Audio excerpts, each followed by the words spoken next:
તો એર ઇન્ડિયાની વિમાન દુર્ઘટનાને 1 મહિનો આજે પૂર્ણ થયો। વિમાન દુર્ઘટનામાં 270 લોકોના મોત થયા હતા। અમદાવાદના મેઘાણીનગરમાં આ દુર્ઘટના થઈ હતી। બીજી મેડિકલના હોસ્ટેલ પર આ વિમાન પડ્યું હતું। તો પૂર્વ મુખ્યમંત્રી વિજય રૂપાણીનું પણ આ પ્લેન ક્રેશમાં નિધન થયું હતું। પ્લેનમાં સવાર તમામ લોકોના મોત નીપજ્યા હતા।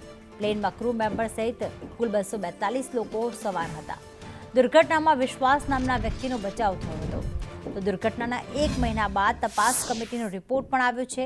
આ દુર્ઘટના બંને એન્જિન બંધ થવાના કારણે થઈ હતી તે પ્રાથમિક રિપોર્ટમાં સામે આવ્યું છે।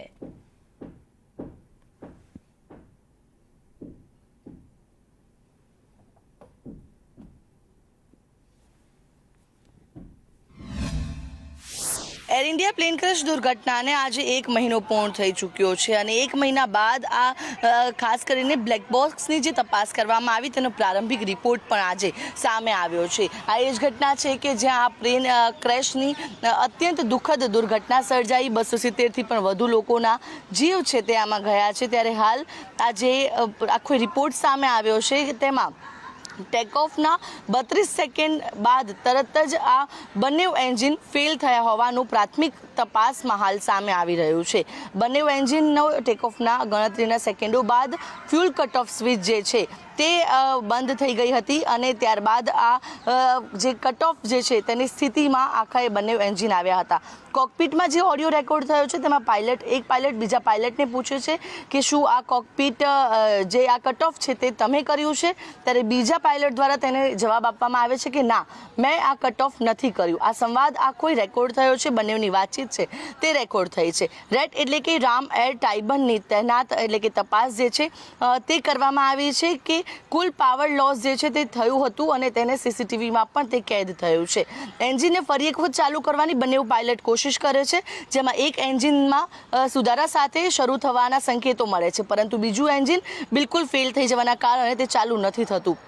વિમાનના ટેક ઓફથી 32 સેકન્ડની અંદર એટલે કે રનવેથી 0.9 નોટિકલ માઇલ દૂર જઈને ખાસ કરીને આ એ જે હોસ્ટેલ છે ત્યાં ટકરાય છે અને હોસ્ટેલ પર આખું પ્લેન છે તે ક્રેશ થઈ જાય છે।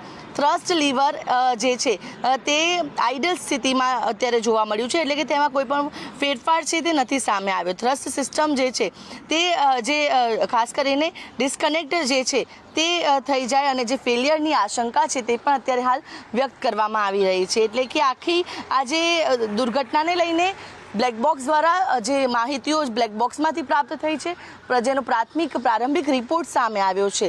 રિપોર્ટની અંદર બંને પાયલટની જે સામસામેની જે વાતચીત છે તે પણ રેકોર્ડ થઈ છે, સીસીટીવી ફૂટેજ પણ તેમાં સામે આવ્યા છે અને હવે આ દ્રષ્ટિમાં આગળ તપાસ પણ હાલ કરવામાં આવી રહી છે કે મુખ્યત્વે શું કારણ હતું, કારણ કે આ પ્રારંભિક રિપોર્ટ છે આમાં હજુ પણ તપાસ છે તે કરવામાં આવશે। પરંતુ સૌથી મહત્વની બાબત છે કટ ઓફ સ્વિચ। આ કટ ઓફ સ્વિચ જે છે તે બંધ થવાના કારણે એન્જિન બંધ થઈ ગયા હતા। એક એન્જિન શરૂ પણ થયું, જો કે તે નિષ્ક્રિય રહ્યું અને જેના કારણે આ અત્યંત ગંભીર દુર્ઘટના સર્જાઈ। કેમેરા પર્સન મનીષ વાણિયા સાથે આયુષી યાજ્ઞિક, સંદેશ ન્યૂઝ।